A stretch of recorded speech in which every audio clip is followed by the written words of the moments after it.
নমস্কার বন্ধুরা, কেমন আছো সবাই? আশা করছি সবাই খুব ভালো আছো। আমিও বেশ ভালো আছি। তো আবারও আরেকটা দিনের সাক্ষী করে রাখার জন্য আবার চলে এলাম তোমাদের সামনে। তো আজকের ব্লগটা আমি এখান থেকেই শুরু করছি। সকালে সবাই ফ্রেশ হয়ে নিয়েছি, এখন বানাচ্ছি খাবার। আমি নিজেও চা খাবো আর আজকে মেয়ের জন্য বানাচ্ছি সুজি, তো ওকেও সুজি খাওয়াবো আজকে। তো দেখতেই পাচ্ছ সকালবেলা ঘুম থেকে উঠে এসে আমার পেছনে ঘুরঘুর করছে, যেটা কাজ বাচ্চাদের।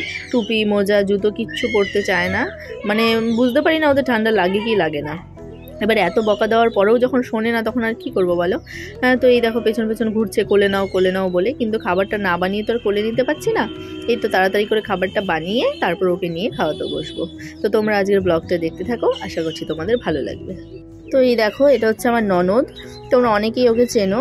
তো ওর আজকে স্কুলে কোনো একটা প্রোগ্রাম আছে, তো সেই প্রোগ্রামে ধুতি পরে যেতে বলেছে, তো আমার কাছে এসে ধুতি পরতে।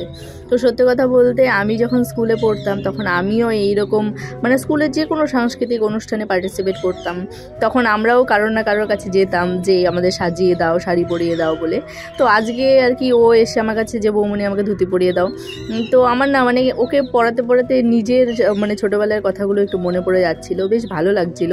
এখন আর সেই সময়গুলো কোথায় বলো, সেগুলো তো একদম ভুলেই গেছি প্রায়। আগে এত সাংস্কৃতিক অনুষ্ঠানের সঙ্গে যুক্ত থাকতাম যে নিজের শরীর মন দুটোই কেমন যেন ভালো লাগতো, মানে এতটা বিষাদময় ছিল না। মানে এখনের জীবনটা যেমন কেমন একটু একঘেয়েমি সবসময় আর কি, মানে নিজেকে না খুব বড় মনে হয় অনেক বড় হয়ে গেছি, অনেক বয়স হয়ে গেছে, মানে সেই ফিলিংটা এখন আসে। এখন আর কি ছোটদের সমস্ত কিছু দেখলে নিজের ছোটোবেলাটাকে খুব মিস করি। সত্যি কথা বলতে আগে তো মানে সংসার দায়িত্ব কাজকর্ম এগুলো নিয়ে অত ভাবতে হতো না। আর তখন তো মানে ভাবার জন্য মায়েরা ছিল, বাবারা ছিল।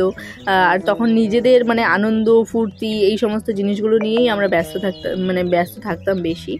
এখন আর কি ব্যস্ত থাকি, তবে অন্যদেরকে নিয়ে, মানে নিজে সেই পার্টিসিপেটটা করি না সেই জায়গাটায়, কিন্তু মানে অন্যদের পার্টিসিপেট করতে দেখলে খুব ভালো লাগে। মানে মনে হয় যে আমার মেয়েও কবে এগুলো করবে, কবে স্কুলে যাবে, কবে মানে নাচ করবে, গান করবে, মানে বেশ ভালো লাগে, এগুলো ভাবতেও ভালো লাগে। তো তোমরা তো দেখতেই পারো পরিধির যা করে না করে, মানে ওর সব কিছুতেই আর কি আমার খুব উৎসাহ। ও গান করবে, ও নাচ করবে, মানে এইগুলোতে খুবই উৎসাহ সত্যি কথা বলতে। মানে এখন ওর মধ্যে দিয়েই নিজের সমস্ত স্বপ্নগুলো আর কি পূরণ করতে চাই, যেগুলো আর কি নিজের অনেক স্বপ্ন ছিল কিন্তু সেগুলো কন্টিনিউ করা হয়নি। তো ভাবি যে ওর মধ্যে দিয়েই সেগুলো সব কন্টিনিউ হবে, বা ওর মধ্যে দিয়ে আবার নতুন করে আর কি সেগুলো পূরণ হবে, এরকম একটা ভাবনা তো মনের মধ্যে সবসময় থাকে। সন্তানকে নিয়ে সবারই তো স্বপ্ন থাকে বলো। তো সেই কারণে ওর মানে প্রত্যেকটা মুহূর্ত আমি আর কি মিস করতে চাই না, সব সময় খুব উপভোগ করি। আর এখন তো সোশ্যাল মিডিয়ার যুগ, মানে তোমরাও আমার সাথে আছো, তাই তোমাদের সাথেও শেয়ার করি, কারণ তোমরাও সেই খুশিটা আর কি আমার সাথে ভাগ করে নিতে ভালোবাসো। তোমরাও ওকে ভালোবাসো, ওকে দেখতে ভালোবাসো, ওর সমস্ত কিছু তোমরাও খুব এনজয় করো। তো সেই জন্য তোমাদের সাথেও আমি শেয়ার করি। তো এটি হচ্ছে ব্যাপার। আগে বলো তো কি, সত্যি কথা বলতে মানে এই ধরো কাজকর্ম করা এই সমস্ত জিনিসগুলো বাড়িতে তো বেশি একটা থাকা হতো না, এদিক ওদিক স্কুল কলেজ পড়া এগুলো নিয়েই ব্যস্ত থাকতাম। তো বাড়ির ঘরকন্যার কাজকর্ম এগুলো সেরকমভাবে আর শেখা হয়ে ওঠেনি, কিন্তু এখন সময়ের সাথে সাথে সেগুলো কিন্তু অনেকটা শিখে গেছি। আগে হাতের কাছে একটা কাজ পড়ে থাকলেও না, মানে আমার কাছে সেটা কাজ বলে মনে হতো না, মানে আমি চোখে পড়তো না আমার যে এটা একটা কাজ, এটা করতে হবে। কিন্তু সেই সেন্সটা কিন্তু এখন এসছে। এখন কিন্তু চোখের সামনে একটা কিছু পড়ে থাকলে বুঝতে পারি যে এটা আমার কাজ, এটা এখন করা উচিত আমার। তো এতটা পরিবর্তন কিন্তু এখন এমনি এসছে, এটা কিন্তু হাতে ধরে কেউ শেখায়নি, মানে এটা অভিজ্ঞতা থেকেই আর কি এসছে। আর যাদের সাথে থাকি তাদেরকে দেখে এসছে, যারা অনেক দিন ধরে এক্সপিরিয়েন্স করে এসছে। আসলে সবথেকে বড় ব্যাপার, এখন তো সবসময় বাড়িতে থাকি, তো এই বাড়ির কাজকর্ম কীভাবে করতে হয় না হয় সেই সমস্ত কিছু আর কি চোখের সামনে দেখতে পাই। নিজের শাশুড়ি মাকে দেখি। সত্যি কথা বলতে আমি আমার মায়ের কাছ থেকে যতটুকু না শিখেছি, আমি কিন্তু শ্বশুরবাড়িতে এসে শাশুড়ি মায়ের কাছ থেকে মানে তার থেকে অনেক বেশি কাজকর্ম শিখেছি। সব থেকে বড় ব্যাপার, মা তো কোনোদিনও সেরকমভাবে আর কি জোর জবরদস্তি করে কাজ করায়ও নি, আর আমিও খুব একটা বাড়িতে থাকার সুযোগ পাইনি সত্যি কথা। তো সেই কারণে আমার আর কি শেখা হয়ে ওঠেনি, কিন্তু এখন তো বাড়িতেই থাকি, তো শাশুড়ি মায়ের কাছ থেকে কিন্তু আমি অনেক কিছু শিখেছি। ওনার কাছ থেকে শেখার অনেক কিছুই আছে, কারণ ওনার সংসারের অভিজ্ঞতাটা অনেক বেশি। আর সত্যি কথা বলতে উনি একদম আলাদাভাবেই আর কি সংসারটা পরিচালনা করেছেন এতদিন। তো ওনার কাছ থেকে সত্যিই শেখার অনেক কিছু আছে। তো আমি কিন্তু ওনার কাছ থেকে একটু করে অনেক কিছুই শেখার চেষ্টা করি। করছি, তাতে করে আর কি কোনো সময় ভুল হয়ে যায়, অনেক সময় বেখেয়ালি হয়ে যায়। তো তার জন্য হয়তো বা মানে কি বলবো, নিজের মনেই অনেক সময় খারাপ লাগে যে এ বাবা এটা আমি ভুল করে ফেললাম। কিন্তু সত্যি কথা মন থেকে বলবো যে আমি কিন্তু শেখার চেষ্টা করছি অনেক। তো আজকে দুপুরে দেখো রান্নাবান্না হচ্ছে, রান্নাবান্না তো মানে শাশুড়ি মাই করছে, আর আমি এখন কি করব সেটাই ভাবছি। কাজ এমন একটা জিনিস না, মানে বাড়িতে ফাঁকা বসে থাকবো আর সামনে আরেকজন কাজ করবে, সেটাও যেমন দেখতে ভালো লাগে না, আবার হাতের কাছে কাজ না থাকলে মানে যদি আমার কাজ করার ইচ্ছে না থাকে তাহলে কিন্তু আমার মনে হবে কোনো কাজই নেই, কিন্তু যদি আমার কাজ করার ইচ্ছে থাকে তাহলে কিন্তু চোখের সামনে মানে অনেক কাজ কিন্তু থাকে, সেটা কিন্তু আমরা মানে দেখে অনেক সময় না দেখার মতন করে থাকি। তো আমিও সেই কারণেই ভাবছিলাম যে এখন তো আমার কোনো কাজ নেই, তো এই সময়টাতে আমি কি কাজটা করতে পারি। তো আমার হঠাৎ মনে হলো যে এই দেখো এই রান্নাঘরের এই স্ল্যাবগুলো একটু নোংরা হয়ে আছে, তো আমি আমার মতন করে স্নান করতে যাবো বলে একটু জল গরম দিয়েছি, তো অতটুকু সময় কি করব, তো সেই সময়টুকুতে আমি কী করলাম, এই জায়গাটা একটু পরিষ্কার করে দিলাম। এতে করে একটা কাজ এগিয়েও গেল আর আমারও আর বসে থাকতে হলো না। তো চলো ঠিক আছে, এবার স্নান টান করবো, মেয়েকে স্নান টান করিয়ে দিয়েছি, ও তো বসে টিভি দেখছে। এখন আমি আবার স্নান টান করে এসে তারপর আবার ওকে খাওয়াতে হবে, ওকে খাওয়াতে তো অনেক সময় লাগে, সেই জন্য হাতের কাজগুলো সেরে তারপর ওকে নিয়ে খাওয়াতে বসি, কারণ এরপরে নইলে অনেকটা দেরি হয়ে যায় বাকি কাজ করতে। তো চলো আর বেশি দেরি করব না, পরিষ্কার পরিচ্ছন্ন তো হয়ে গেছে, মানে কি বলবো রান্নাঘরের জিনিসপত্র এত বেশি হয়ে গেছে, বাসনপত্র এত বেশি হয়ে গেছে যে এখন গুছিয়ে রাখলেও আর গুছিয়ে থাকছে না, মানে সবসময়ই কেমন যেন একটা অগোছালো অগোছালো ভাব লাগছে। তো দেখতেই পাচ্ছ রান্নাঘরটা এখনো কমপ্লিট না, এই যে এই স্ল্যাবের পাল্লাগুলো লেগে গেলে তখন একটু অন্যরকম লাগবে দেখতে। তো এটাই ভাবছি আস্তে আস্তে করে সবই হবে, ঘর যখন হয়েছে তখন ঘরের জিনিসপত্রও হবে আর গোছগাছও হবে।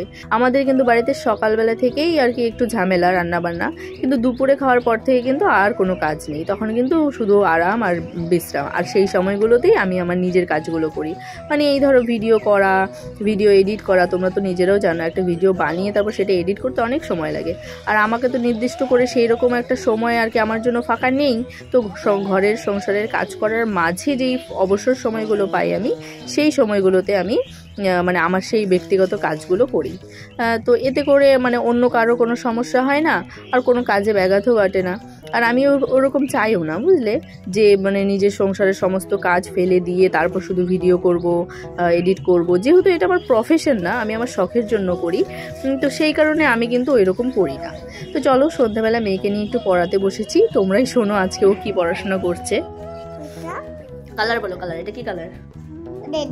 রেড। এটা ইয়েলো কালার। এটা ব্ল্যাক। হ্যাঁ, এটা কি কালার বলো? ব্লু। এটা দেখো গ্রে কালার, গ্রে। এই যে আমাদের এটা কি কালার? গ্রে। এটা কি কালার?